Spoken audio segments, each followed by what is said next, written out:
that's sort of the function of friendship, is to provide that help. Lacking friends has the same negative impact on your health as smoking up to 15 cigarettes a day.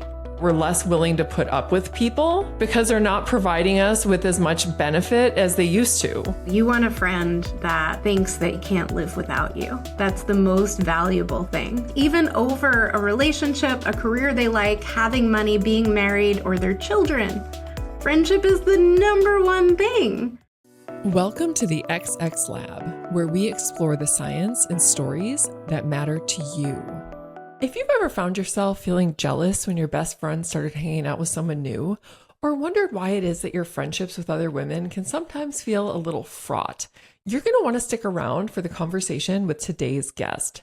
Dr. Jaimie Krems is a social and evolutionary psychologist at UCLA, where she runs both the Social Minds Lab and the UCLA Center for Friendship Research. She's one of the leading scientific voices on why we make friends, why we sometimes sabotage our friendships, and why female friendship in particular is such a beautiful, complicated, occasionally treacherous thing. Stick with us, because by the end of this conversation, you're going to understand why your female friendships feel the way they do, what the science actually says about making new friends as an adult, and what it actually means to be a truly good friend. Before we get started, please note that my opinions do not necessarily reflect those of TCU, the College of Science and Engineering, or the Department of Psychology. Instead, this is part of my mission to give women everywhere access to the science and stories to help them live well. This is the XX Lab. I'm Dr. Sarah Hill. Let's get started. Dr. Jaimie Krems, welcome to the XX Lab. Oh, thank you. Thank you for having me. Well, I'm so excited to talk to you because we're going to be talking about friendship, and what makes this conversation doubly meaningful is that you are my friend. Thank you for being my friend, especially these days. So I am thrilled about talking to you, and I also, another thing that makes this like particularly exciting is that we're going to be talking about friendship, and I know that you're not going to be filling the time with bullshit answers, and that you're not afraid to talk about some of the darker sides of friendship, and so.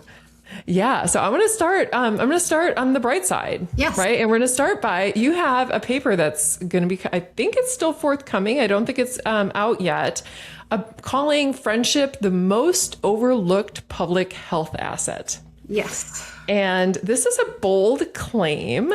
And so I want to have you tell listeners about what are the benefits of friendship? Like, why is it that this is the most overlooked public health asset? Yes. Okay. So let's start at the individual level. When you have social connections, you are happier, healthier, and longer lived. So, for example, having friends buffers you against all sorts of mental health outcomes, anxiety, depression, suicidality. You are physically more healthy. So there are cardiovascular benefits. You handle stress better, for example. You might even heal more quickly from wounds when you have social support. So physical health, mental health, those are benefits.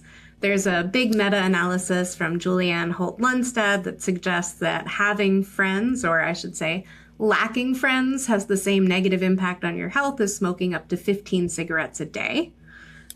So there are mortality risks to lacking friends, meaning that having them buffers us against that. So it could save us, as a nation, if we just look at people 65 and up.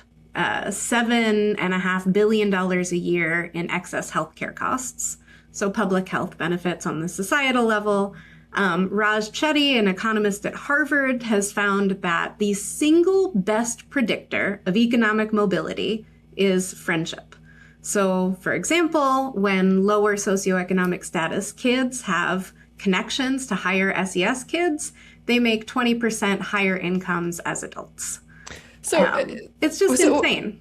Yeah. Yeah. So with the monetary benefits, like with the job advancement, is that just like the whole, it's not what you know, it's who you know kind of thing? It's who you know, but it's also the habits of those folks.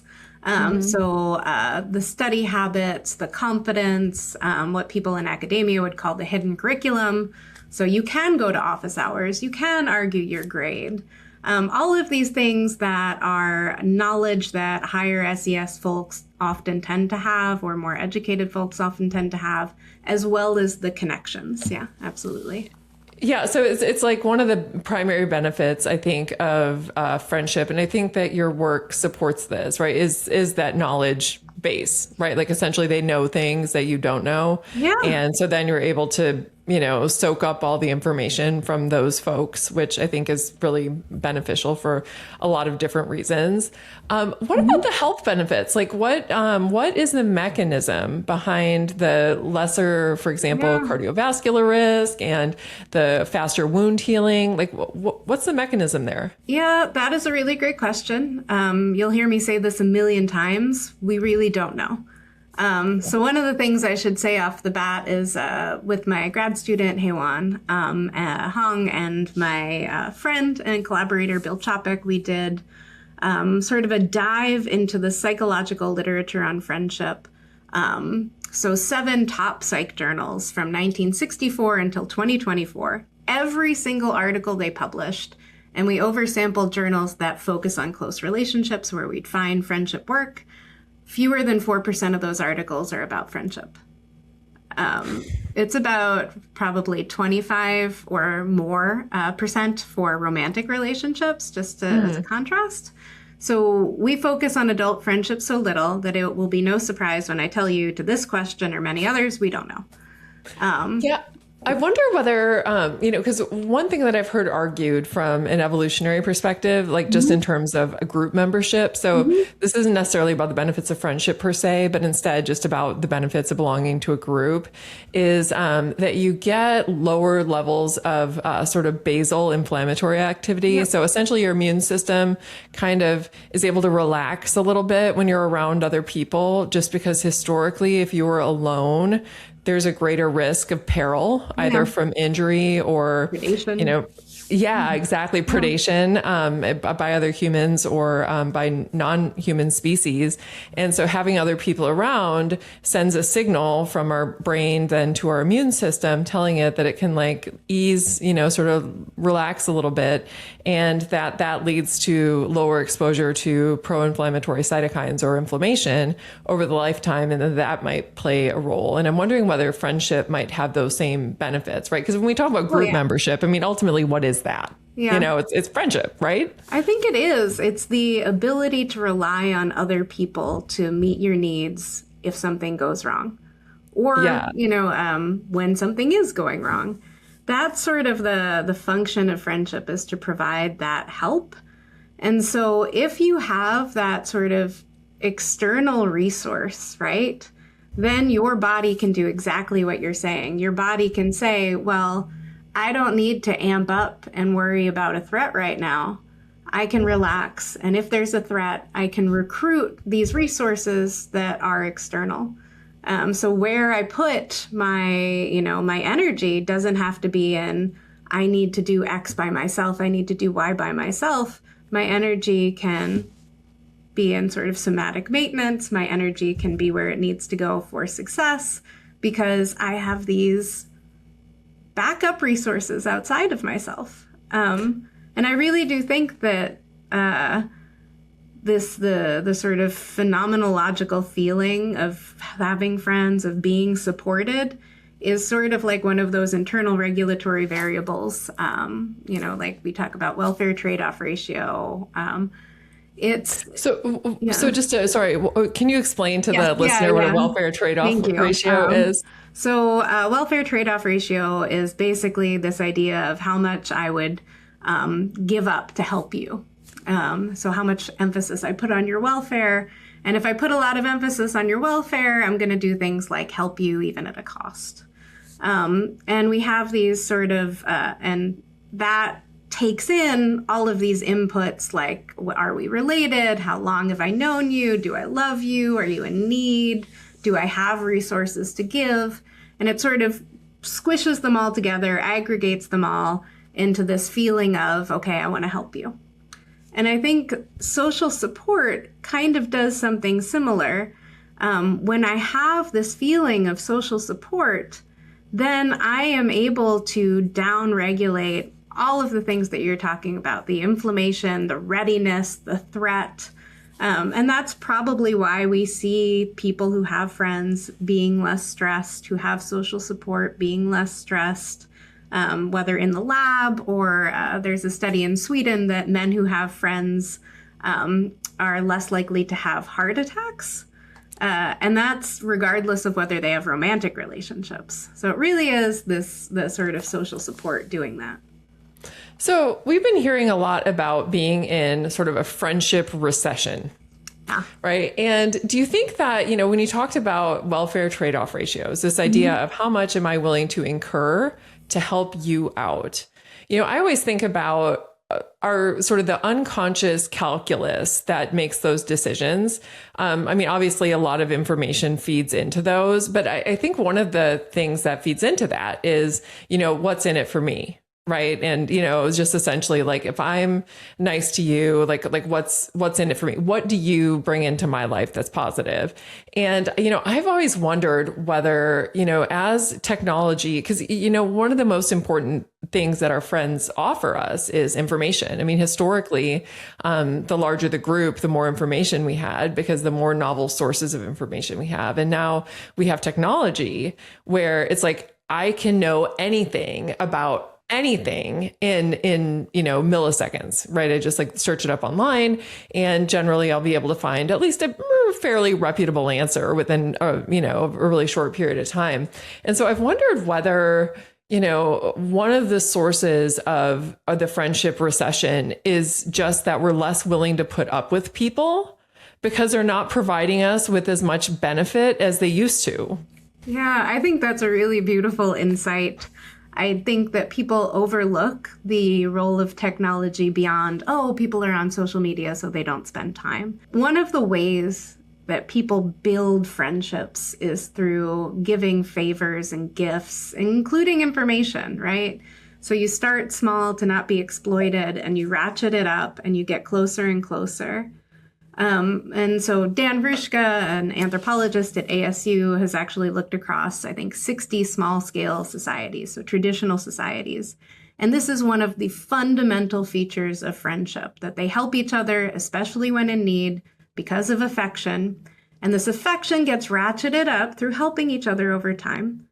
If you don't need that help or ask for that help, you're not going to get the friendship ratcheted up over time. So you get a TaskRabbit or an Uber to the airport, or, Instacart brings you groceries when you're sick. You are no longer doing the behavior that ratchets up a relationship to become a close friend. So I think absolutely technology has interrupted it.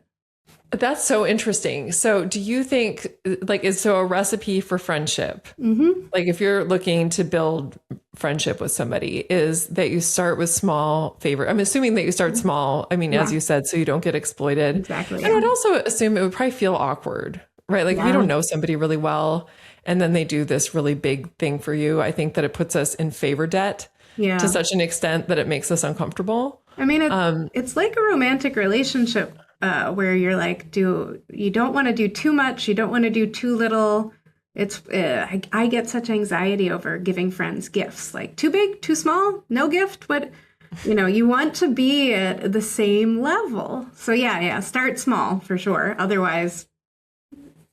So is the recipe that you start small and you invest, and then you wait and see whether the other person invests in you, and then do you keep raising the stakes, or how long do you stay in a certain level of investment? I'm really curious about this now. So there's a recipe, and then there are constraints, right? So friendship, to build it, you need sort of somewhat frequent interactions, and then mutual attraction. So that's the start. And then you can build the closeness and affection by giving small gifts and favors, information. I will say friends are still really important for social information.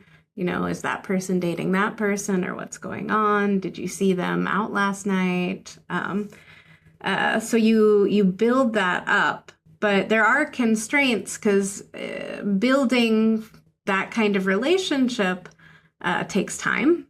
Time is inelastic, and maintaining that relationship also takes time, and time is inelastic. I am fascinated by the question of when these friendships become kin-like and we no longer need to do that. I could see you at a conference and just get a lot of drinks and be very happy and tell you everything. Like I saw you yesterday. Right. I cannot do that with many people. So when does that happen? How does that happen? Why does that happen? We have no answers to this. We have, there's a bit of work that suggests it takes about 200 hours to make a friend. Mm-hmm. That's all we got. It's really interesting because I think that there is a combination of, if I were just to speculate, which I do a lot of. We need to solve this, and we'll probably get closer today than most people have. I feel like it is a combination of time passed, just like time elapsed, right? And trust, right? So which builds in the time passed. So I think that if it's like time passed and positive interactions, right? So you have, anytime you see this person, it's positive interaction. They don't ever, betray your trust, or there's never any sort of an aversive stimulus that enters in. And repeated exposure. Yeah. Which I guess is the time. Ultimately, I guess what I've said is time 4 different ways. And then no negativity. You do need that. And so there are 2 things that I should say here. One is that with the number of people we encounter today, and we move so much, there's so much freedom of choice in our relationships, kind of like swiping left or right. That I think it is easier for any negativity to make us say, I'm done with that. Or, this is too one-sided, or this is a toxic relationship. So that is troubling. And it might be the fact that the sort of abundance of choices has hindered our ability to form and maintain strong relationships. But I think the other thing is that what you're saying really fits with this Banker's paradox theory of friendship by Tooby and Cosmides. So again, the function of friendship, they help us when we're in need. And when we're in need, strangers are the least likely to help us because we look like a bad bet for being able to repay that help, right? By contrast, friends have a stake in our continued welfare. They want us to survive because we're irreplaceable to them. By helping us when we need it most, they're irreplaceable to us. And that time and that trust and that knowledge, I think those are cues to irreplaceability, or inputs into irreplaceability. That's really, you want a friend that thinks that they can't live without you. That's the most valuable thing. I would say that's probably the most valuable thing in almost any partner. Right. Do you think? Yeah, I do. I think that it's not romantic relationships. I think that it's that way with friends. And I was telling my graduate students this. It's also that way with employers. I always tell them, the best thing that you can do is be irreplaceable. Yeah. So find out what it is that you can offer that makes you irreplaceable to whatever job it is that you move into. And not only will you be successful, but you'll be happy because you'll feel uniquely valued for this thing that makes you irreplaceable. Yeah. And so do you think that that's a good rule for people who are looking for ways to deepen their friendship, is find a way to be irreplaceable? It's a difficult bit of advice, but absolutely that's the advice, right? That's what Tooby and Cosmides would say. Become irreplaceable to someone, and that makes you so valuable to them. By being valuable to them, you become, or they become valuable to you if they value you that much. So you could become irreplaceable, or you can give signals that you really value that person. So that's the kind of thing where help when in need. But again, that's been disrupted. If you can't give them help when in need, or they're not asking for it, or they're not willing to say it because it looks bad on social media that they're not doing well, it's a difficult road to hoe today. I can't entirely figure out why yet, but we're bringing up some of the issues that are disrupting what is maybe our most valuable relationship. Yeah, I want to circle back to something that you said when you were talking about initiating friendship and, before the ratcheting, the sort of gradually ratcheting up process. One of the things that you mentioned was you meet somebody and there's an attraction there with a friend. And this is, I think, one of the most fascinating and under discussed topics in friendship and just like interaction with other people.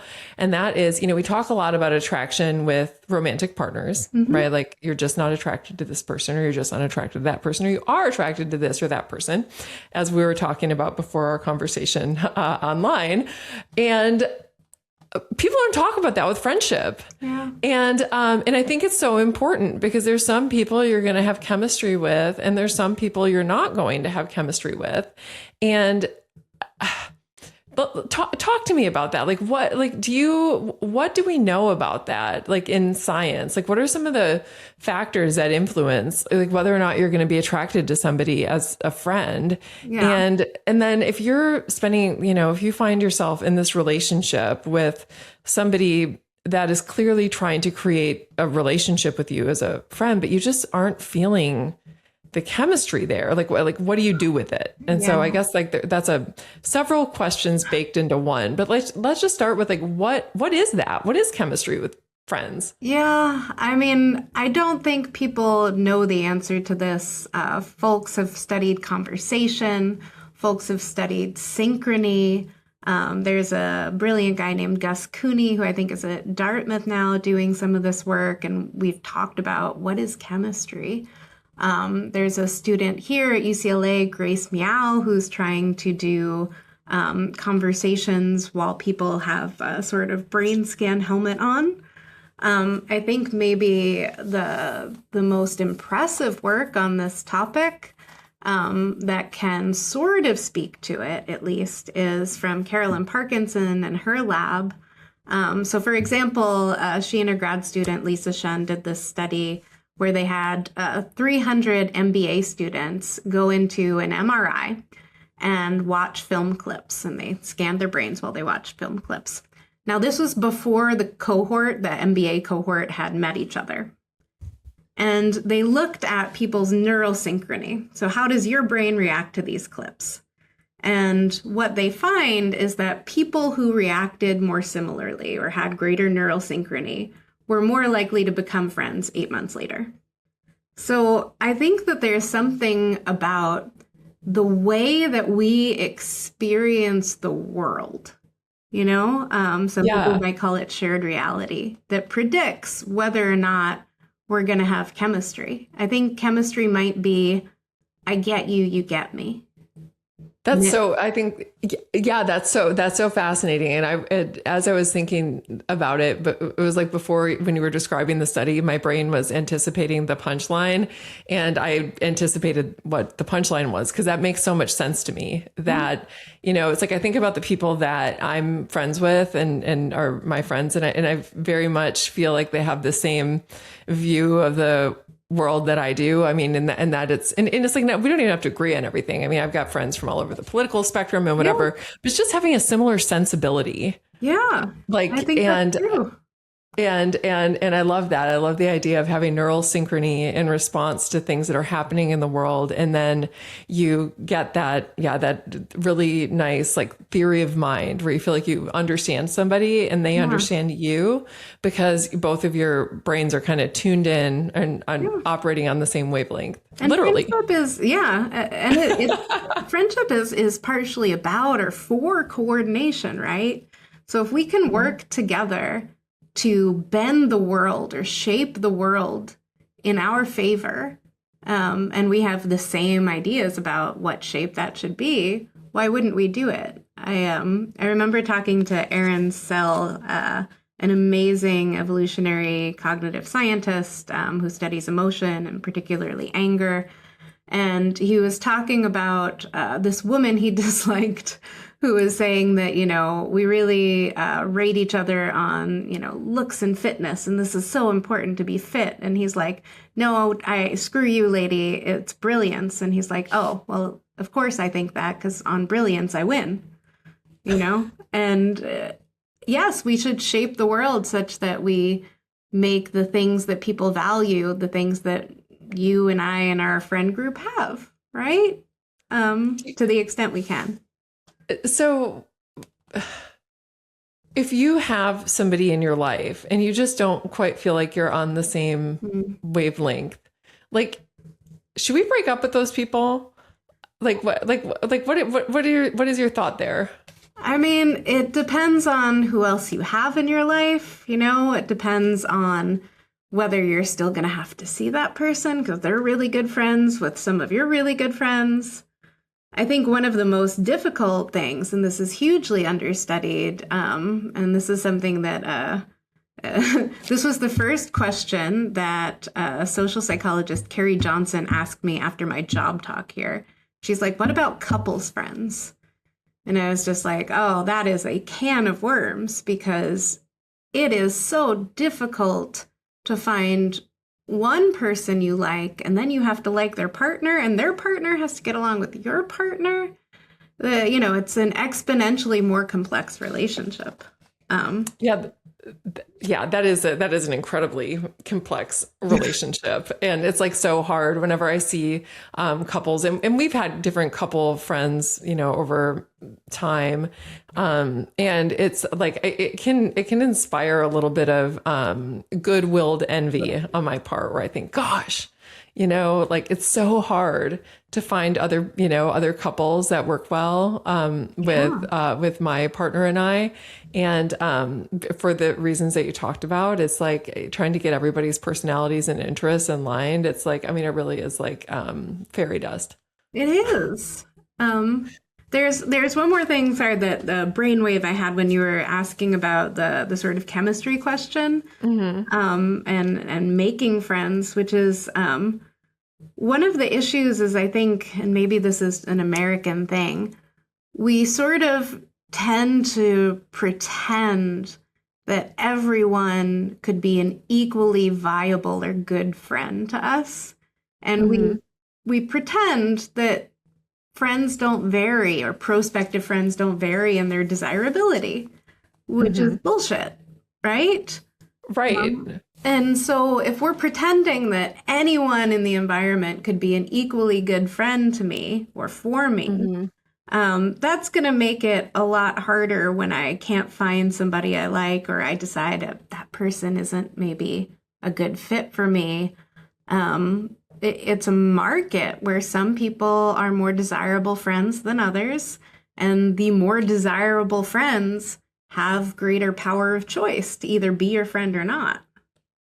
So why do you think that is? Why do you think culturally we have this belief? Do you have any hypotheses about that? So if it's cultural, I don't have the best ideas for if it's cultural, but if it's, so we have this idea that we don't keep track of friends' costs and benefits, right? Like we don't keep. One of the hallmarks of research on friendship, and part of the definition of a communal relationship, is that we don't keep accounts of whether, you did this and I owe this, and you did this and I owe this.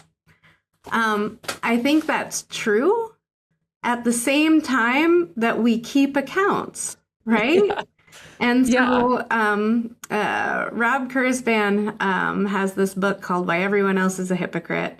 And in it, he talks a little bit about split brain patients and how, one side of their brain isn't talking to the other side of their brain. So they can hold two opposing beliefs.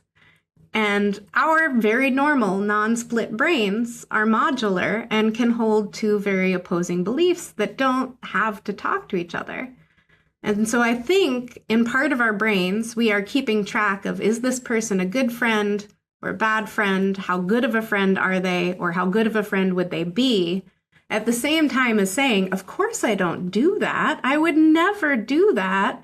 If I'm keeping track of whether you're a good friend or not, I look like a bad friend.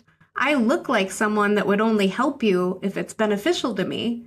And that's not an attractive quality in a friend. You want somebody that's going to help you because they love you. So I think it behooves us to give the appearance, when we talk about it, that, oh, everyone is lovely and everyone could be a good friend.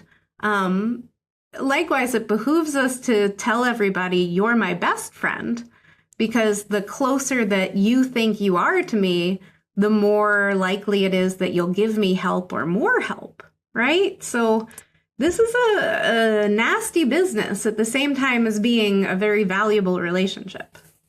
Yeah, that's so interesting. And I think that you're right. I think that that's got to be true, right? Mm-hmm. That we don't, or that we pretend that everybody's an equally viable option, because to say otherwise would then beg the follow-up question of why. Yeah. And then we'd have to actually get down into the nitty-gritty of why we like people versus, some people versus others. And because there is at the heart of a lot of friendship that unconscious account keeping that nobody wants to articulate to themselves, let alone to somebody else. I think your sense of humor is stupid, or right. I don't like your husband. That's so funny. So given that, we have chemistry with some people and we don't have chemistry with others, mm-hmm. and that, and it may be that it's because of the way that we see the world and our brain sort of syncing up. Mm-hmm. Like, why is it that some people they click with a lot more people, and then there's some people who click with fewer people? Like, do you think that it's that different people have different, like, I don't know, synaptic patterns, and so some people, like, with rarer sort of synaptic patterns that sort of see the world and respond to the world in a certain way? Like, is it just a frequency thing? I mean, I think what you have sort of just described is something in social neuroscience that they call the Anna Karenina effect. So popular people's brains mm-hmm. are more similar. So same kind of thing in the neural synchrony stuff again. So popular people's brains are more similar to more people. They're sort of similar to the average, whereas lonely people's brains are different. And it's not that all lonely people are the same. Each lonely person is different. And they call it the Anna Karenina effect because in the novel, all happy families are the same, but each unhappy family is unique in its unhappiness. So I think that that's part of it. And I just read this study too on isolated, I think hunter-gatherers in Venezuela or something like that. More popular people also had more similar gut microbiomes to other people. So they have more similar brain waves. They have more similar gut microbiomes. We can't know if they're sort of infecting other people to think like them, or they mm-hmm. just are able to pick up on these things. We don't know why this happens, but there is a sort of, there is something about people who get along with a lot of other people in terms of their biological, neurological similarity to others.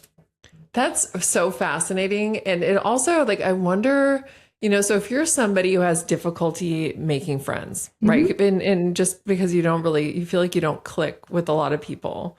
I think on the one hand, it's like nice, like it just might be that you're distinct. Yeah. Right. And that you see the world differently. And I think that there could be value in understanding yourself and your worldview and the things that make you distinct. And then if you're looking to create more friendships, because like one thing that I know about people is that so many people do feel lonely, but then they feel totally at a loss about how to make friends, right? Especially as an adult, because like when you're a kid, you have all these people that you're around all the time, or you go to college and you're around all these other people who have a similar goal to you. And then you get out into adulthood and it's just like the Wild West and you've got to figure it out on your own.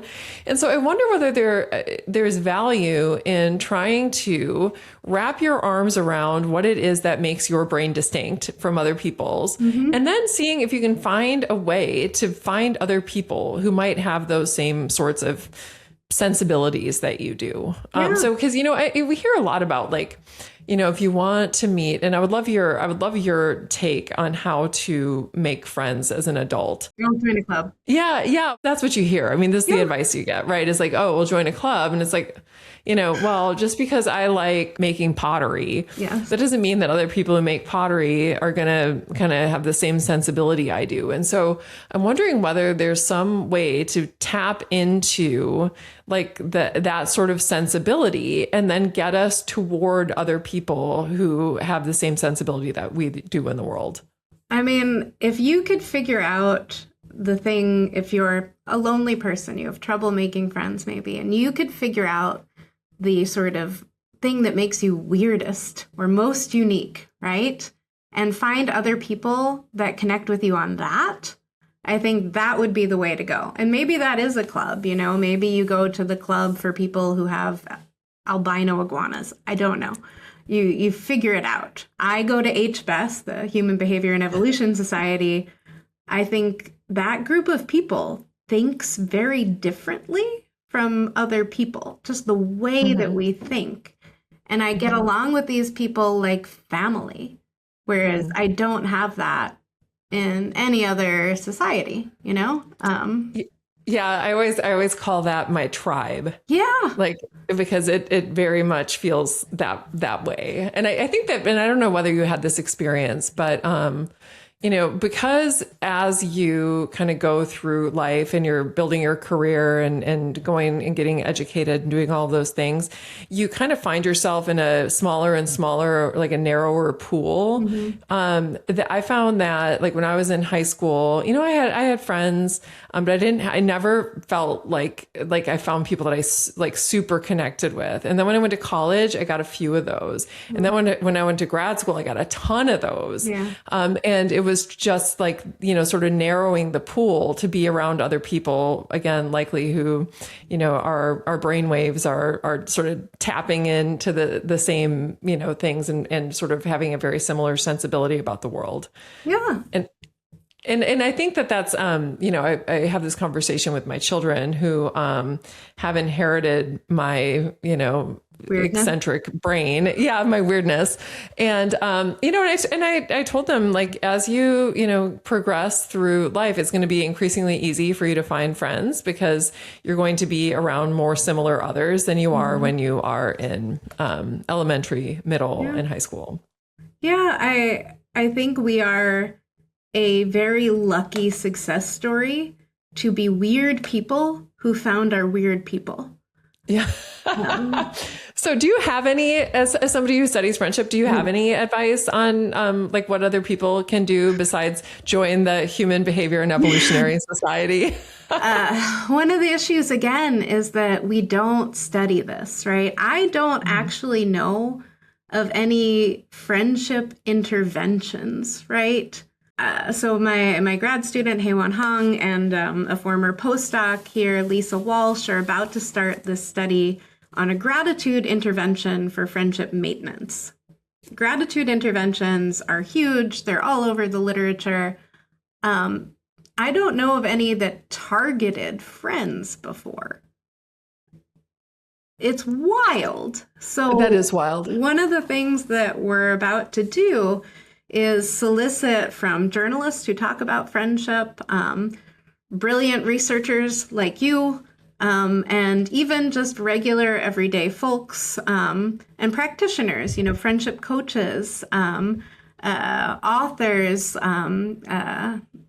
We're going to ask them, how would you make friends? How would you keep friends? And some other questions.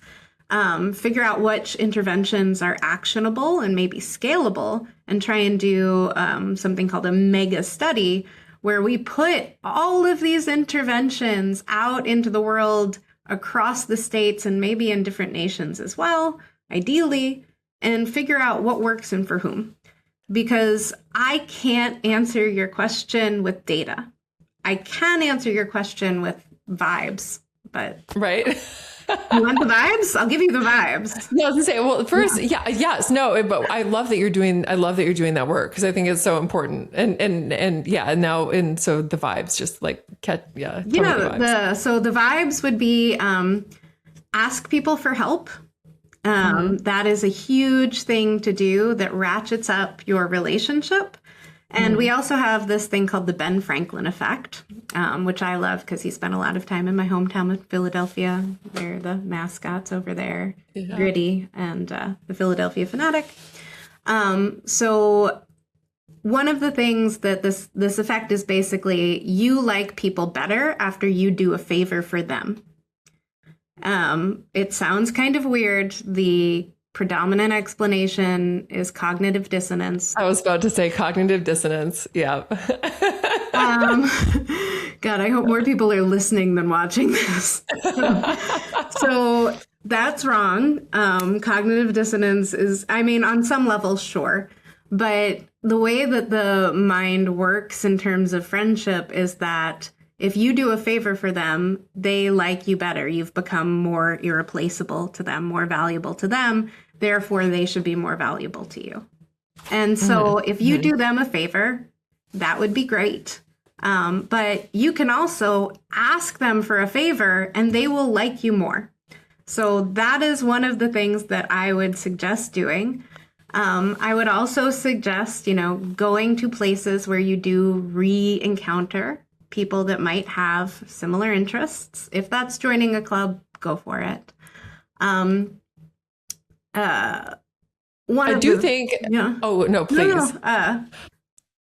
Prioritizing friendship. Period. So one of the issues that people encounter is that they are lonely, but they don't spend the same time and effort on trying to find a friend as they would a partner or a job, right? And that makes sense because these are fundamental pillars of your life, but so is friendship. And it does such good for you. It is the thing that makes adults happiest, even over a relationship, a career they like, having money, being married, or their children. Friendship is the number one thing. And so, at least in one survey, I should say. If this is true, we should prioritize it as individuals. And yes, we are stretched for time. So maybe do chores together. It doesn't have to be an outing. Just make the time and prioritize it. And yes, that's difficult because, the world is set up to support, if not subsidize marriage, right? Our tax laws. But we don't do this for friendship.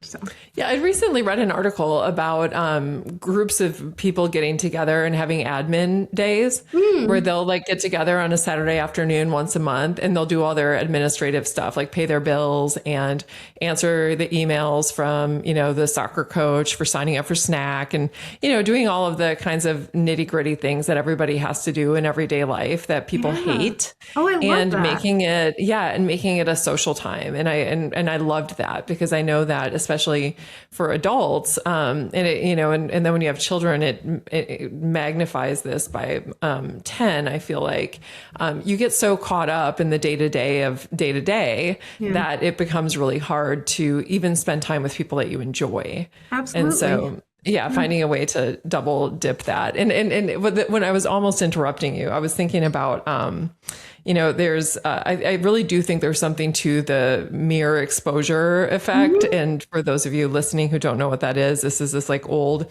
idea in social psychology that when you are exposed to something frequently, provided it's not in a totally aversive stimulus, that you come to develop a fondness for it. And it's believed to be rooted in sort of our deep evolutionary ideas of kinship, and that historically the people that we would have been seeing frequently were either members of our coalition or relatives. And so, provided that somebody isn't completely aversive, then we come to develop a fondness for them and care about them. And, I was thinking about this with that conference that you and I go to every year. And there was a particular individual that I would see, and I absolutely, and this person even was aversive to me. But then after, and I'll tell you who it is offline. Yeah. It was ask. I was going to say, and when you find out who it is, you'll say, no, I totally I feel the same way. but I would see this person and he made me crazy. But then it was like I started to care about his welfare after I saw him enough times at the conference. Yeah. Even though he made me crazy, it was like I felt like if he needed help, I would help him. Yeah. Yeah. And so doing things where you have repeated exposures, like if you go to the same coffee shop, you're going to, and especially you go to the same coffee shop at the same time, you're going to see the same people, say hello, and I think that that's a good way to develop meaning. I mean, even to start, relationships. And another thing that I had noticed, and then we'll move on. I want to start asking you some questions about female friendship because your work on this is so interesting. But so I do the Wordle in the morning, and I don't know whether you also do the Wordle in the morning. I love the Wordle. I do the crossword. I do spelling bee. I do connections, and I do Wordle. If my father hasn't done Wordle before me, because he's on the East Coast and he might do it and beat me. Yeah. So one thing that I do is I send my Wordle score to my mom, and then I check in with her, and then I have this great aunt who I hadn't seen in a long time. And her and my mom started doing the Wordle together. And so I started sending her my score also and just checking in. And I realized, and now and she's older and, we don't know how many years she has left. But, 10 years ago when I didn't really have any contact with her, if she would have passed away, I obviously would have been sad, but I wouldn't have felt it in the way that I would feel it now, just because we had this repeated interaction. And it's very small. It's just we share our Wordle scores and, say something about the weather or what we have going on that day or whatever it is, or if she's got an appointment. And it got me really thinking about how simple it really is to matter to other people and to have meaningful relationships with other people. And it's just a matter of having in these little touch points. Yeah. Right. And so if you are somebody who's looking for relationships and looking to add meaning into your life or whatever, it can be as simple as, checking in with your friends in the morning or sending them the Wordle score or, because it creates like an imprint in somebody else's brain and it creates meaning for us. It does. I love that. I am part of a WhatsApp group that's, 20 people. And we're all assholes. And it's so delightful. I don't even have to participate. Thankfully, there's one person that's, prolific. I don't know how he's so successful and so prolific on WhatsApp because this is not the only group he's in. So given that, just having that group, that basic thing, even if it's not once a day, this kind of makes me want to go back to the COVID group that you got together and just have a WhatsApp for us, just to check in and be like, hey, saw you were in the Epstein papers. What's going on? So I love that idea. I loved our COVID cohort. It made me so happy, and thank you so much for including me in that because it changed my life to have friendship during that. It was, and I was living in Oklahoma, so I needed it. That's right. Yeah. So that actually makes a really great segue because we're going to talk about female friendship. And this group that we belong to was a group of female researchers who are all friends. And I want to talk to you about this because there is a cultural narrative out there that friendship between women is sort of these relationships that are uniquely supportive and emotionally rich. But there's also a competing narrative that they're kind of uniquely treacherous. Yes. And so I want to know what science actually says about the nature of female friendship. Yeah. So folks like Joyce Benenson and Tanya Reynolds work on this. It is a fascinating topic to me. And it's part of the reason I got into this work in the first place, was because I had female friendships that went horribly, horribly, horribly awry. So they're hard, and they feel like more work because it's like the beginning of female friendships is like walking on the kitchen floor when there's broken glass. Whereas male friendships, it's just like, oh, sand, whatever, who cares? So in any case, yes. So the science would say yes to what you're saying. Folks like Lionel Tiger, if I'm pronouncing his last name right, which, by the way, really funny name, Lionel Tiger. That's really funny. I never caught the lion part, but it is Lionel Tiger. Yeah. That's really funny. Your parents are very strange, my guy. So he particularly looks at male friendships, and he would say, male friendships are the zenith of support. They're the real thing, whereas female friendships, they can't really exist. Folks like Aristotle would have said that. And to some extent, even Joyce Benenson is like, do females really benefit one another as friends? Because she comes from a view, sort of primate behavioral ecology, where the males defended the group. So another male in the group is always going to be valuable to you. They're always going to provide benefit. Whereas if you add another female to the group, that's not necessarily the case. There's definitely a cost to another mouth in the group, right? For the males, that cost is defrayed. For the females, it isn't necessarily defrayed. It means you have to, go further for food, have a larger range. Maybe males are interested in that female resources, whether they're friendship resources or mating resources get deferred to her instead of you. So she would suggest that there might not be strong benefits for female friendships. The late, great Anne Campbell might say, no, female friendships are hugely important. They really support each other. I believe that all of these things are true at the same time. Female friendships are potentially more difficult than female friendships are potentially more difficult than male friendships for a number of reasons that we can get into. Yes, some of them can be treacherous. Yes, some of them can be painful.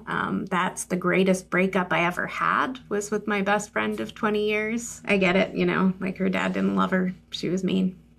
Sorry, I'm still bitter. But yes, to all of this. They can be treacherous. They can be amazing. So what I've heard you say is that throughout history and for other primates as well as humans, that when males are together, right, essentially another male coming into the group offers benefits, right? So they can potentially help you protect and sort of, hold on to your territory, right? So having another male coalition member is just like a net win. But for a female, given that women don't generally work together to get the resources that they need. So like, for example, gathering doesn't require multiple people in the same way that hunting does, or protection does, that for women, adding another group member, even though the men might benefit from having that other group member, because here's somebody else that they can potentially have children with or have sex with.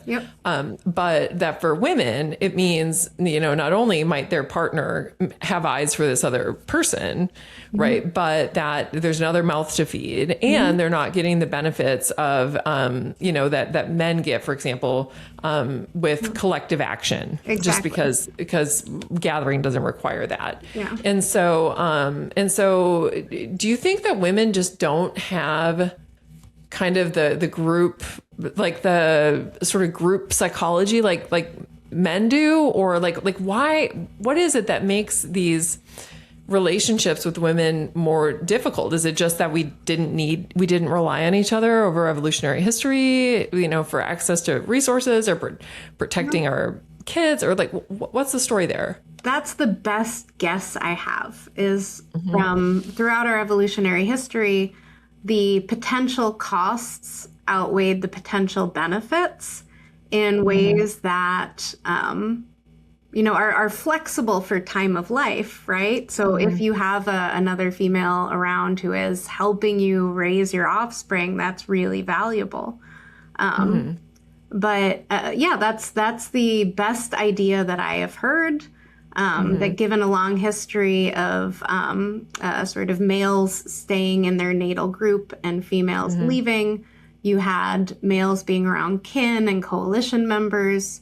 They had greater benefits in their relationships with other males than females typically did. And yet, at the same time, right, we see female-female relationships as being some of the most supportive. And some of the advice for men is to act like a woman in your friendship, quote unquote. Be more open, be more supportive, talk about your feelings. I don't know if that's necessarily beneficial because men and women might tend to do friendship differently. Of course, there would be benefits probably for men, getting that social support and sharing their feelings and all of that. But it really does seem to be, again, I don't know the true root, but the best answer that I've heard is this evolutionary history of costs and benefits. Right. It's really interesting as I was thinking through it, because for a woman, the benefits of, for example, bringing in a new female, right, a new woman into the group, you can understand, if you take an evolutionary lens, like why that would have like fewer benefits, for example, to a woman and what the cost might be. So I think that sort of minimizes sort of our willingness to just be friends with anybody. Yes. Right. But I also think that the cost to a female of being ostracized from the group is lethal. And I think that would be more dangerous for women. So it's almost like it's this paradox, right? Where it's like like you don't get these like huge benefits that like sort of are just like a net win, like you do for men joining a group. For women, but the costs of being cast out are astronomical. And so where does that leave us? Yeah, you need to find the person that will always have your back. And that's a harder task than finding somebody who's gonna sit next to you and not hit you. Do you think that that's why for women, friendship is oftentimes more about these like one-on-one kind of dyadic,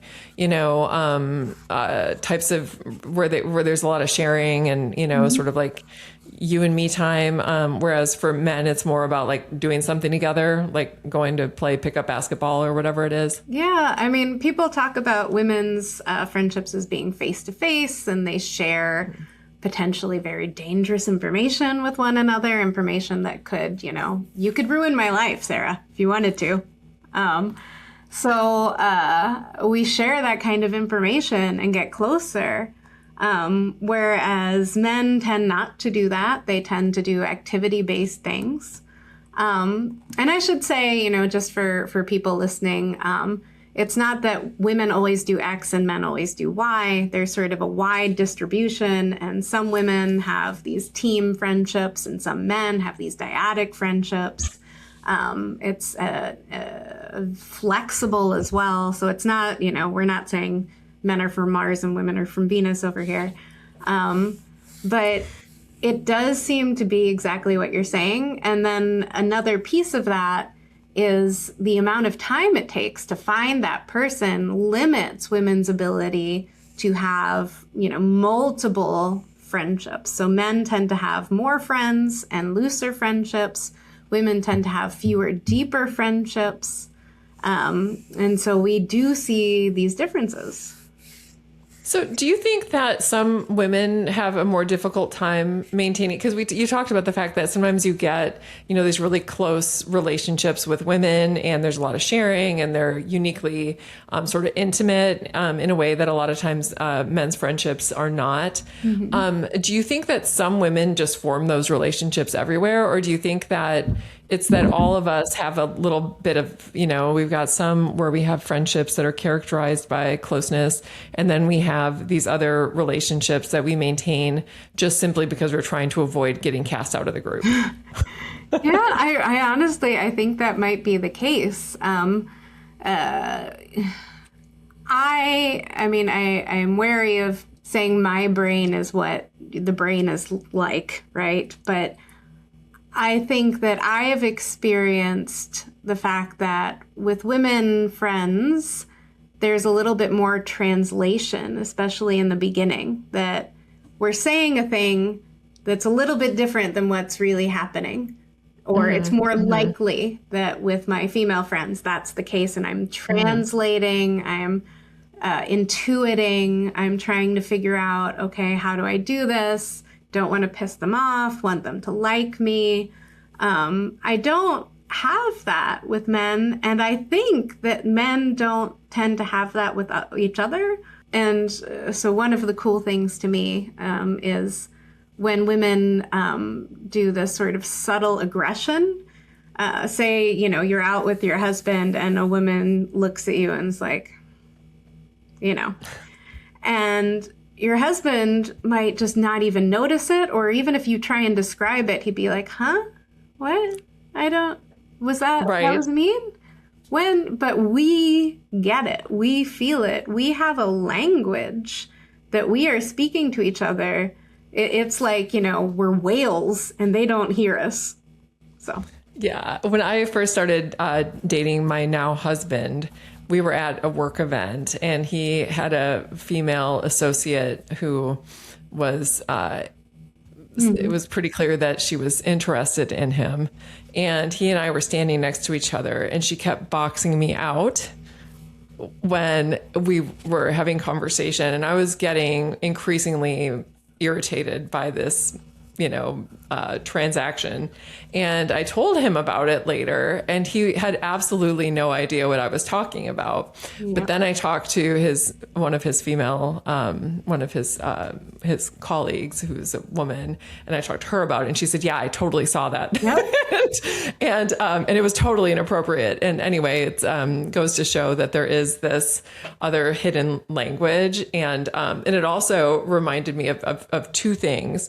One of which is Tanya Reynolds' work on, you know, like Bless Her Heart. Yeah. Right. Which is trying so hard. She's trying so hard. She really put some effort into it. Yeah. Yeah. So, and this is this research that shows that women will oftentimes gossip about one another, but do it in the guise of deep concern. Yeah. Right. Like, you know, Alice, you know, bless her heart. She's having all this unprotected sex and I'm so worried about her. Yeah. Because I'm afraid she might get an STI. And, you know, we take this concern, but ultimately it's our way of being able to derogate and slander our conspecifics. Yeah. And it really is like so much more sophisticated than what you see with male aggression. Yeah. It's like men just push each other and then they get over it and then you know, it's done. But with women, there's a little bit more subterfuge and deceit. And in fact, we had a really wonderful speaker out, and she studies aggression, and she was studying aggression in girls and boys, and this was high school aged kids, and so she bought everybody in a school iPhones. Oh, wow. And the deal was that she just got to have all of their text messages transcribed. And she was looking at aggression. And what she said was most striking was that girls are incredibly aggressive, but they always have an element of deniability in the way that they aggress. And in the text messages, it would be saying something really terrible about somebody and then following it with an LOL or a winky face or something where it could then be, you know, you could deny that, oh, you know, I was just being silly and, oh, I was just being funny. And it's a totally different ball game. So if women have friendships where this sort of thing is going on, does that mean that's not a real friend? Like, do we try to repair the relationship? Like, what is there any research on what this means and what we do with it? I mean, so one of the issues that we have in looking at this versus, say, male friendships, if two men punch each other, they know they punched each other, that's that. With the female aggression here, including amongst friends, right? It's at least a 3-person interaction usually, which makes it exponentially more complex. And this is one of the things I think indirect aggression work tends to miss, is that the deniability isn't just to the, in case it gets out to the victim, right? The deniability is so that you still look good to the person you're talking to.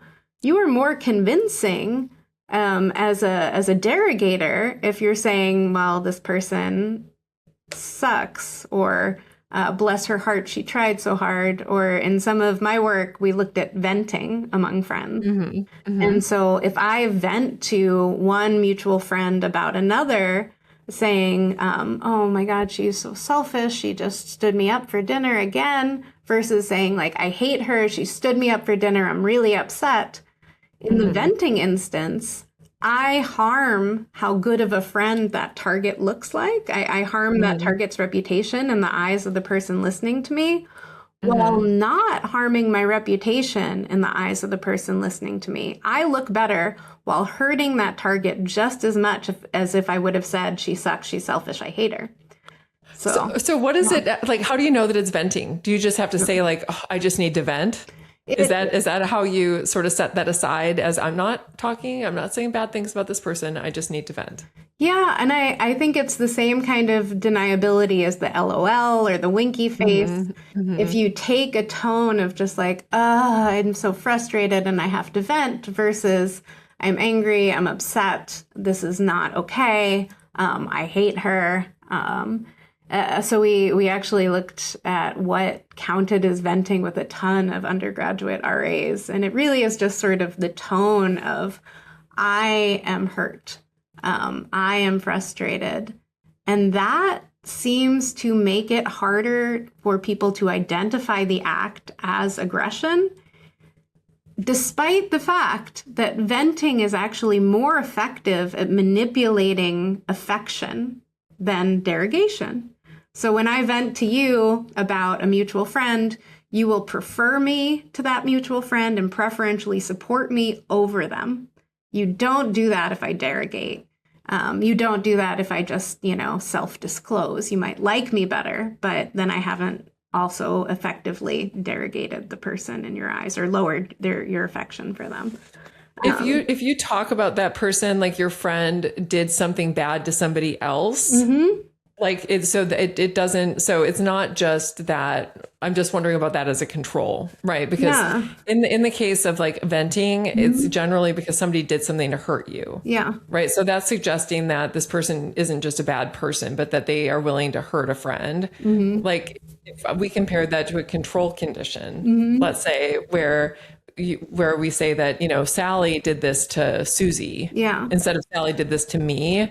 Is it to me, is that special? I think there are different components going on. So we had people be the listener in these scenarios where a mutual friend either vented about or derogated a target. Everybody's equal friends in most of these conditions.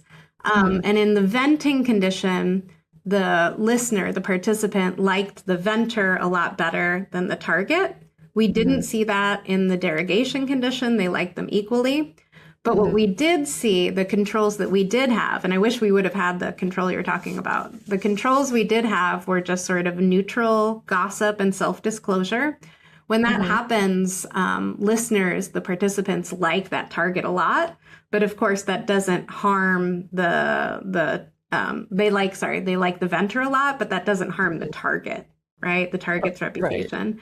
Or I could say like, oh, my car broke down again, and sort of venting about something else. Again, you'll like me more because I'm disclosing, I'm sharing, but you don't get the benefit of harming the target.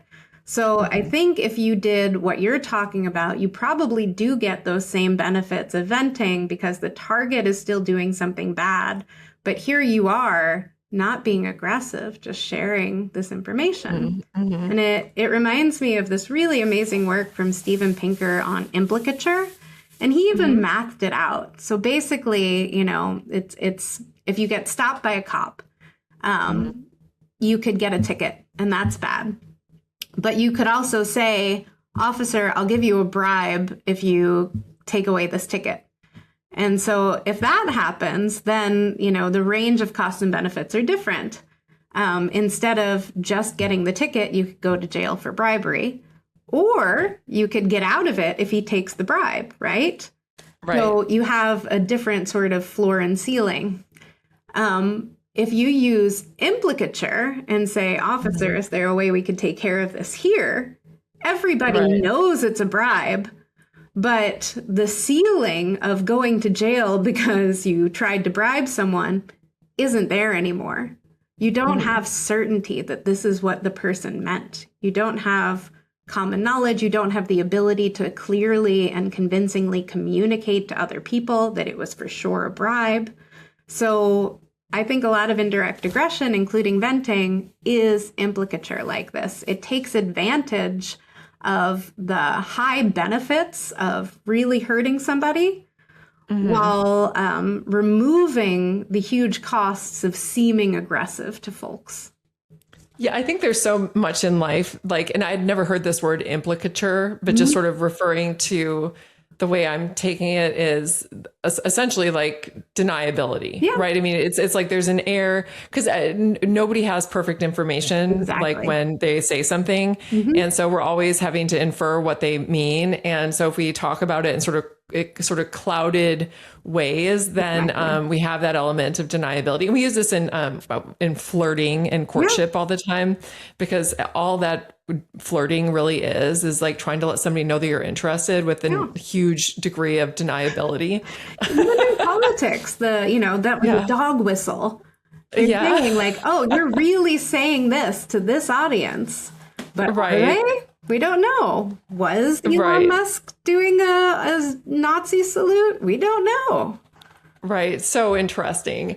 I've heard from, and you said something to this effect in just a few moments ago, and I want to circle back to the idea of some women have a hard time making friends with other women. Yeah.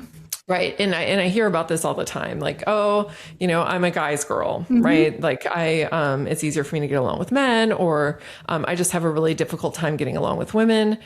What separates those people who have a difficult time getting along with other women, from those who have a really easy time of it? I mean, I wish I had a better answer to this. We should probably ask your former student, Hannah Bradshaw. Because you guys have that amazing work on this. But I would guess that it's the anxiety of trying to decode the implicature, basically. You're either genuinely less able to do that well and speak that language, and or the anxiety of having to do that takes a toll on you. That really used to be the case for me. I showed up to Oklahoma State University, where I used to work, and there's this amazing woman there, Jen Bird Craven, who runs the Oklahoma Center for Evolutionary Analysis.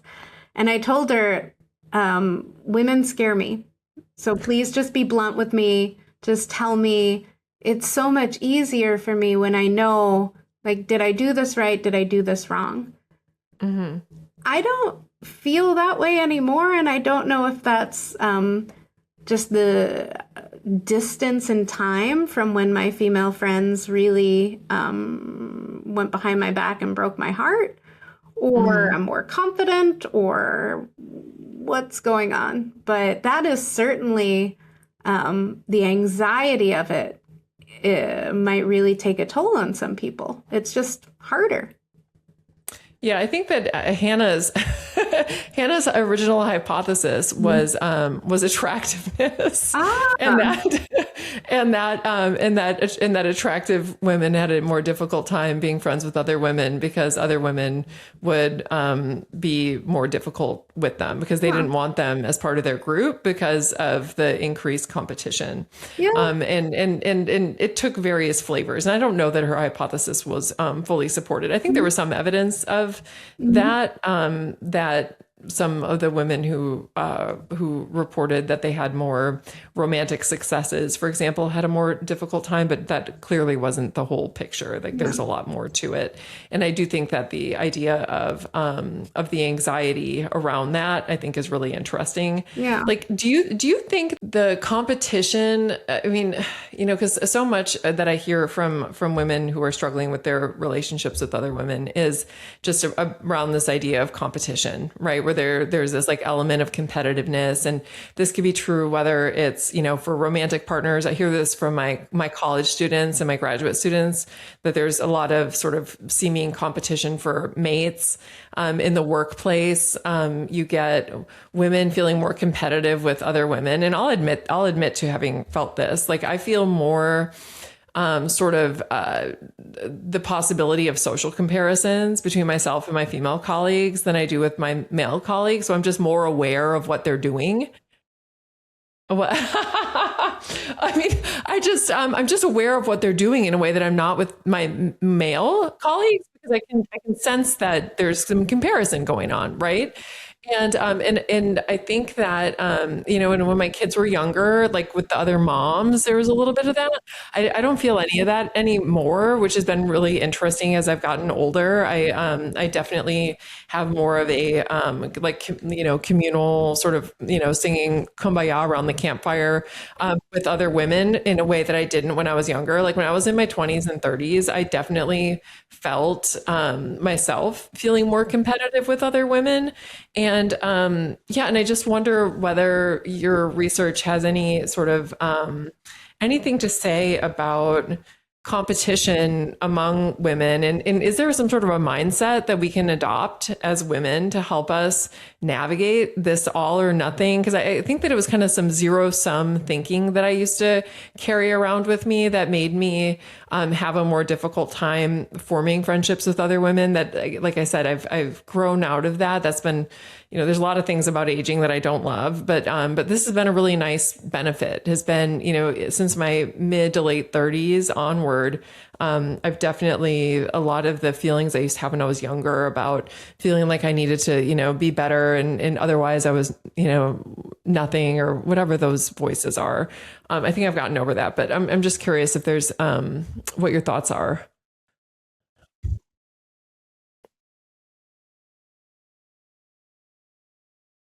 Mm-hmm.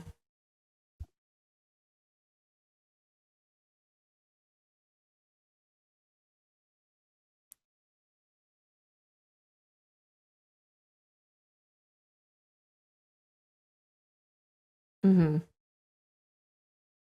Mm-hmm. Mm-hmm.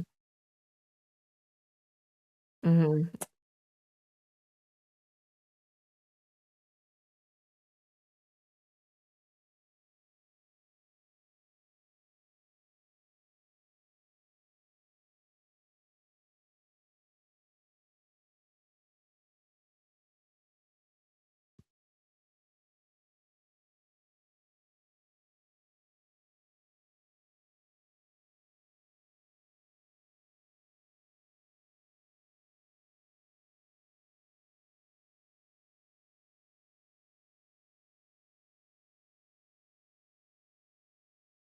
Mm-hmm.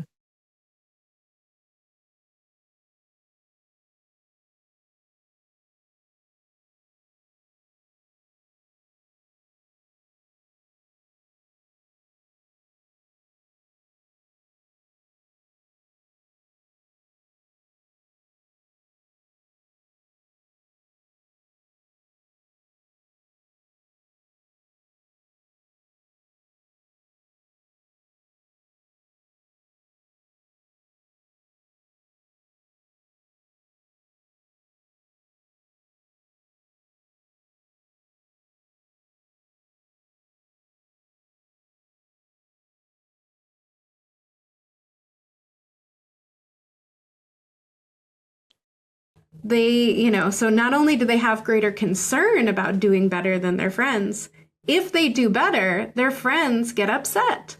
So this is a concern that reflects a reality. We're actually considering doing this study in adult women.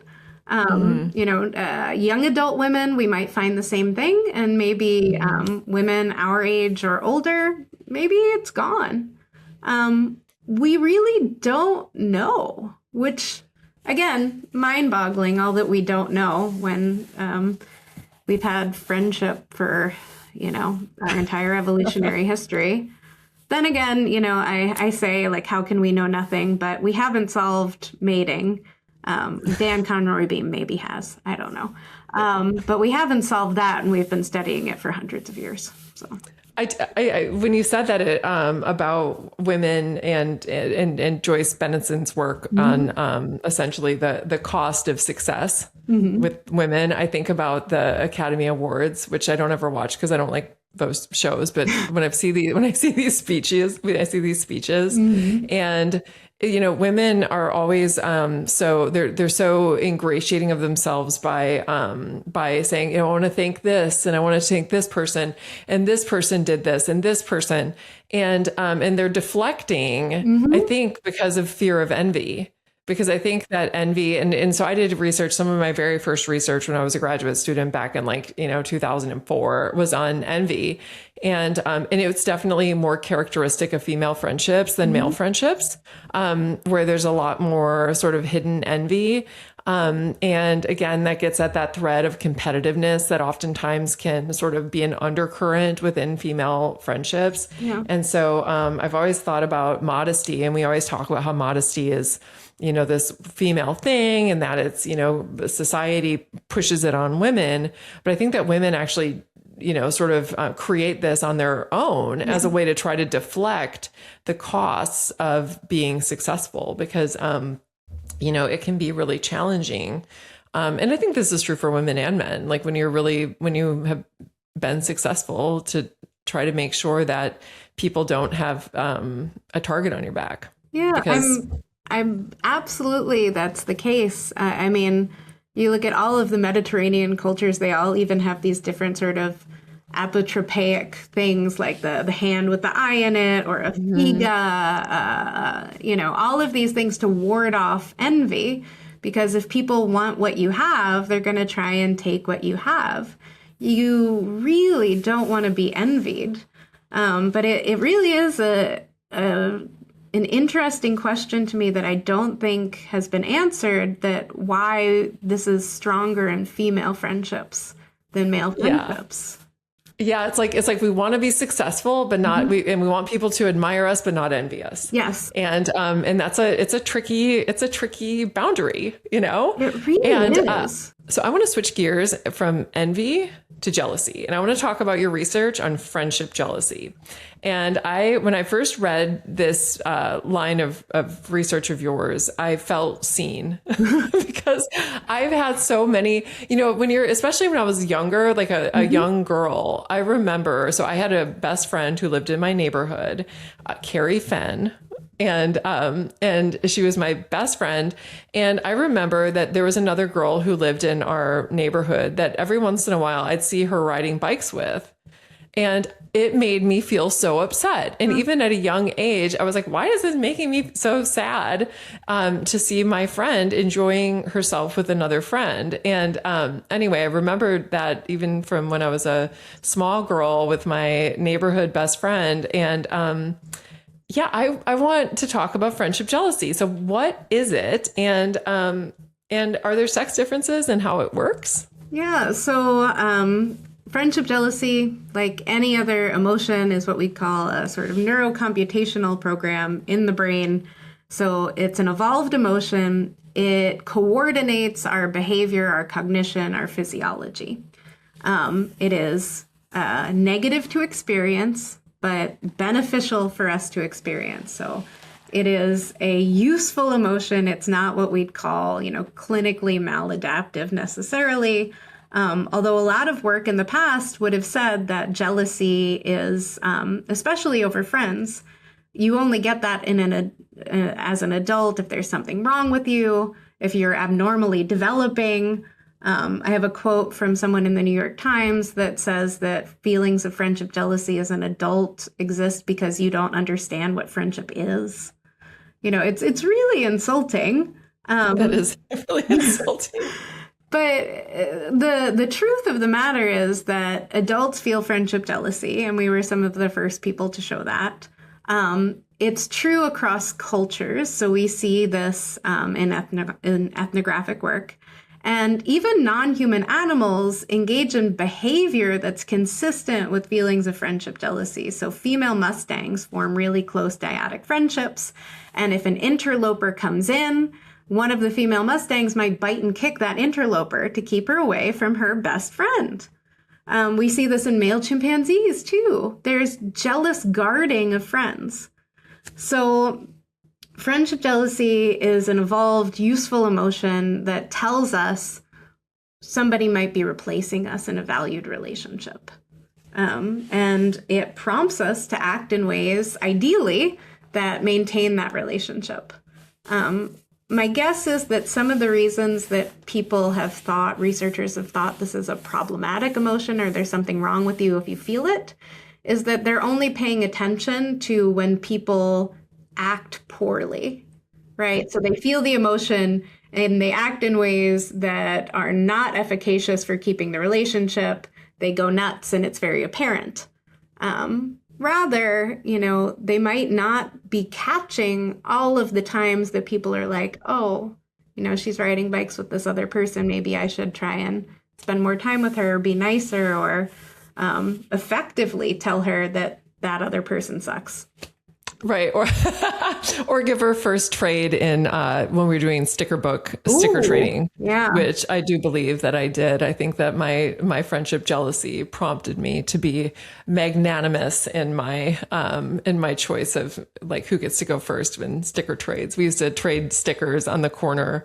It was really sweet. Growing up in a small town, rural Wisconsin has its benefits. Hey, I did that in outside Philly. I remember the oily stickers where you press them and they. Yeah.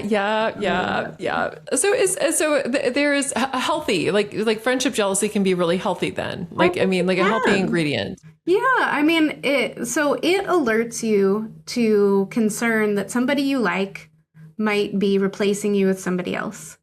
That is not only a valuable thing to know so that you can protect the relationship, but it also tells you, hey, you value this person. You can act in ways that are positive once you realize and recognize that emotion and aren't ashamed of it, right? I think we get a lot of shame for friendship jealousy when it's pretty normal. Yeah. Now I want to talk to you about another one of your recent papers. And this one has a title that I love. Sometimes we want vicious friends. Yeah. I love that. So what does that mean? And what does it tell us about what friendship is actually for? Yeah. So basically, in a lot of past research, people have explored friend preferences. So what it is that we want in friends.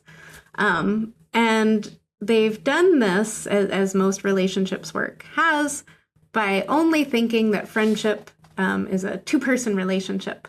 When one of the things that my lab emphasizes is the fact that these dyadic friendships exist in wider and densely interconnected social worlds where my friend has interactions with and relationships with other people, which can affect my friend, my friendship, and can have potentially profound effects on me and my outcomes through that, right? So if my friend only ever interacted with me, then I'd want my friend to be maximally kind and minimally vicious. And that's what past work finds. We want kind friends, we avoid vicious friends, of course. The problem is our friends interact with people who aren't us. And so we want our friends to be kind to us and kinder to us than to other people. And sometimes we want our friends to be more vicious than they are kind when they're directing that behavior toward people who want to hurt us, toward our enemies. So yes, sometimes we want vicious friends because our friends interact with people that aren't just people who are nice to us. And I think part of one implication is that evaluative concepts are indexed to the self, which just means that when I say Sarah is nice, I mean Sarah is nice to me. Or when I say I want a friend who is generous, I want a friend who is generous to me, right? And another thing that it says is that our friends are for helping us. Part of what our friends should do in our minds is defend us against our enemies. I love it. I love it. I'm wondering, and this kind of, I want to talk now about the Center for Friendship. All right. So you built this entire research center dedicated to the study of friendship, which, I mean, is about damn time. Because as you noted, I mean, these are such important relationships. And especially like, I don't know if you've seen the statistics, but like people aren't marrying and pair bonding the way that they used to.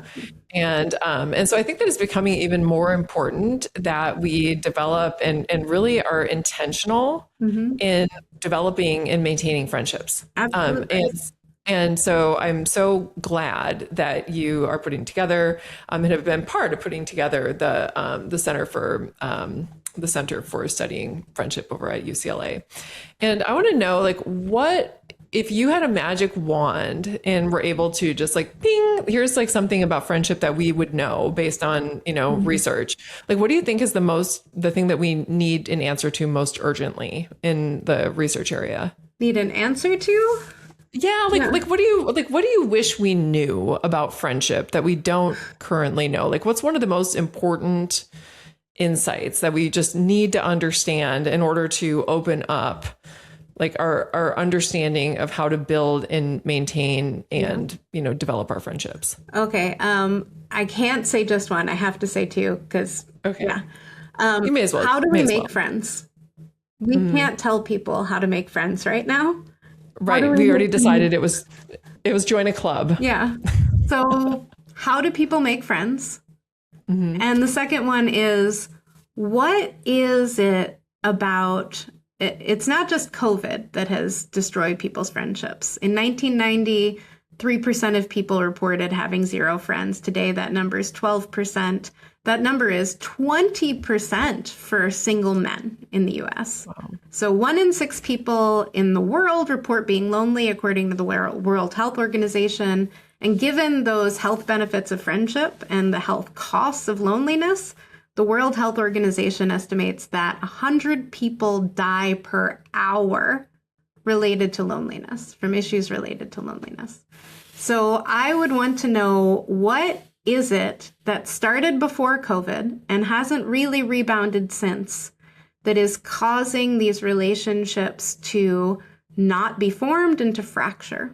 So do you think because like, of course, my brain is like, oh yeah, well, it's the internet, it's social media, right? Like it's our smartphones, because that's like a really easy scapegoat for any problem that we have. And so I'm wondering, do you think that's it? I think part of it is the increased mobility, the decreased time that people have. So particularly the gig economy. So we do see that people who have only a high school education have been hit harder by the friendship recession than people with a college degree, perhaps because they have to work more time to make ends meet, maybe.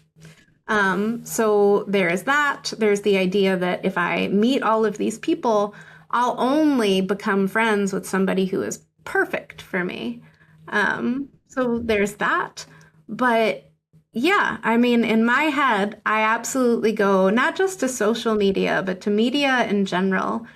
The proliferation of personalized media, I think, has fractured our world to such an extent that it is harder to have somebody that does have that neural synchrony, that does experience the world the same as you, because people can have so many more different experiences. We're not all watching Seinfeld anymore. It's difficult. I've talked about that issue as well. I feel like there's no shared reality. Yeah. There's no shared messaging. It's like, I feel like, when I was like a young girl and went to Sunday school, when my family would go to church, and you hear the stories about the Tower of Babel and like everybody speaking a different language. And so nobody can communicate. And so society falls apart.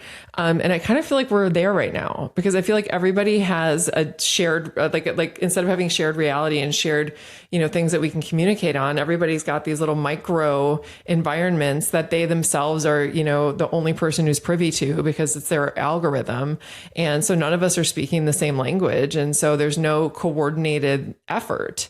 Like we can't, and I think we saw this with COVID. It was like there was such lack of coordinated effort. And part of it was, government issues. But it's like nobody has shared reality. And then when there's no shared reality, there's no trust. And those two things work together. And then it creates kind of a perfect storm where it's really difficult to have coordinated action. And as you noted, it's really difficult to have friendship, because your worldview is totally different, because you have this whole other reality that's being fed to you by your smartphone than somebody else. And so you like get together and it's like, it's like almost like clash of the cultures, even though you're from the same place. Yeah, it decreases the size of the set of people you could have that chemistry with. And this is honestly not just a health problem or a public health problem that we talked about in that paper. I mean, I think this crisis is an existential threat. It's a civic problem. When you aren't friends with people, it decreases interpersonal trust. That decreases civic participation, like volunteering and voting. It increases extremism, authoritarianism. The Department of Homeland Security even mentions lack of friends and loneliness as a risk factor for domestic terrorism. So this is an existential threat that we need to solve to understand how people make friends and why they aren't right now. These are like such important topics. I mean, I'm so glad that you're doing the work that you're doing. And so I want to close by asking you a couple of questions for people who are listening, who are looking to improve the quality of their friendships, just improve friendships in general. And to start with, I just want to know, like, if somebody wants better friendships. So, we've got a lot of listeners who are looking to have better friends. Like they feel like they've got people that they know and acquaintances, but really not feeling like they have the village, right, that they want. What should people do differently if they're looking to really develop better friendships? So I would look at the friends you have and see what it is that you love about them. Try to have that gratitude for the friends that you do have. One of the things that people could do is look at the friends they used to have as well. Is there a person that you know that you want to reconnect with? And yes, you might feel just as anxious, and the data suggests people feel just as anxious at recontacting an old friend as they would at trying to contact a stranger. But the data also suggests that a little bit of practice for that phone call, interaction, text message can lower the anxiety that you feel. So you can reconnect with an old friend that you admire and want to know. And the other thing I would say is that we exist in a world where our minds have misperceptions a lot of the time, right? One of the things that we often get wrong is how happy other people would be to talk to us, to hear from us, to do us a favor. And so realizing that in our heads, we might be so concerned to burden somebody when just, put yourself in that person's shoes and realize how delighted you would be if you could help that friend. So I would say be a little bit brave. That's the thing. Be a little bit brave. I love that. I think that's great advice that translates in just about any domain. Yeah. I think that I was talking to a friend of mine, and I think bravery and a little bit of audacity it just really goes a long way. It goes a long way. So do it. What is one mistake, or are there any mistakes that you see people making within friendships, or that's, you know, as they're trying to make friends, that is setting them back in terms of their ability to connect with others? So I don't know if I would call this necessarily a mistake, but I think we have pretty crazy ideals sometimes, or deal breakers. So I think it's 37% of Gen Z Democrats would refuse to even consider befriending a Republican. And maybe 5% of Republicans. I think those are the numbers. Wow. So maybe, you know, relax a little bit. I don't know, take a trazodone.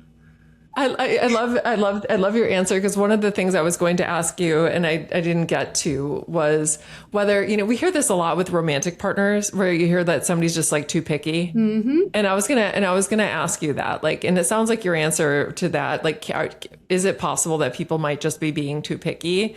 It sounds to me like your answer to that might be yes. Am I reading that right? I think that's a possibility.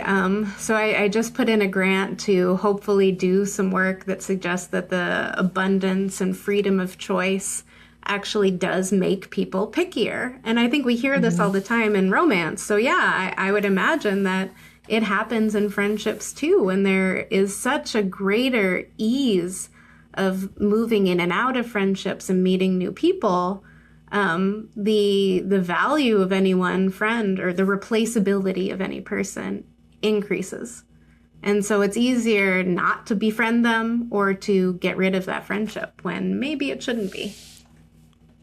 And what is, if somebody's like looking at their friends and thinking through the friendships that they have, like, what is a red flag that somebody just might not be a really good friend? Like, what are some of the things, like, where we should say, like, you know what, it's time to call it with this person? Yeah, I mean, there are only so many times you can reach out if you don't get contact back. So non-contact, I think, is a really good cue. Granted, I just encountered a fucking crazy lady that non-contact just made it worse. But unless, you know, the person's nuts, non-contact, a red flag. Or maybe just a cue that they don't value you as much as you value them. And that is not the recipe for a great friendship. When people talk about what matters in friendships, they talk about a lot of different things, but trust seems to be core. And so somebody that has broken your trust, that's probably, that would be the biggest red flag to me, that this relationship should not continue. I mean, you don't want to have to spend your time censoring what you say to this person because you're afraid they're going to say it to somebody else. Again, that's a problem that I had in my youth that I don't have now. Yeah, I think that it's so interesting, and I think that what you said about in youth, we're trying to, in the evolutionary world, we would say it this way. We would say that you're solving a lot of really important adaptive problems all at the same time. Yeah. Right. You're looking for a romantic partner. You're trying to ascend the status hierarchy. You're trying to, you know, establish yourself in this way and that way. And I think it does create a lot of competition. And in competitive environments, you tend to see that people are like, they value other people less than they value themselves.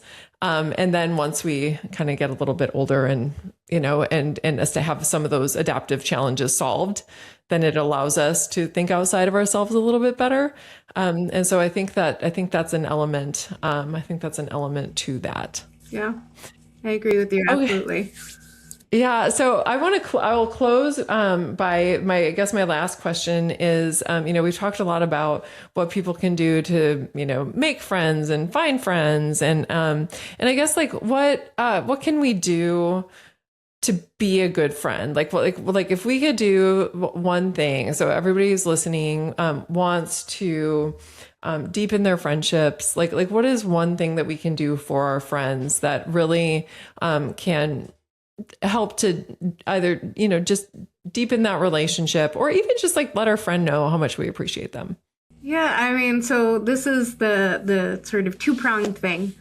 Be brave and be honest. So actually reach out and ask people, how are you doing? put something on the calendar for real. Don't just say, hey, I want to see you. That's never going to happen. Be brave and honest with yourself. But also be honest with your friend. When they ask how you're doing, you don't have to say fine. You can say, oh, well, professionally things are great, and personally my life is a fucking trash fire. So you're allowed to say that and let people know you.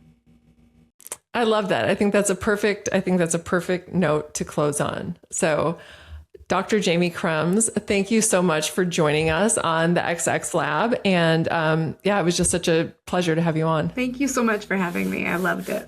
Thank you. Yay. And that's it for today's episode of the XX Lab. If you want more, subscribe wherever you get your podcasts. And if you're enjoying the show, a rating or review helps other people find it.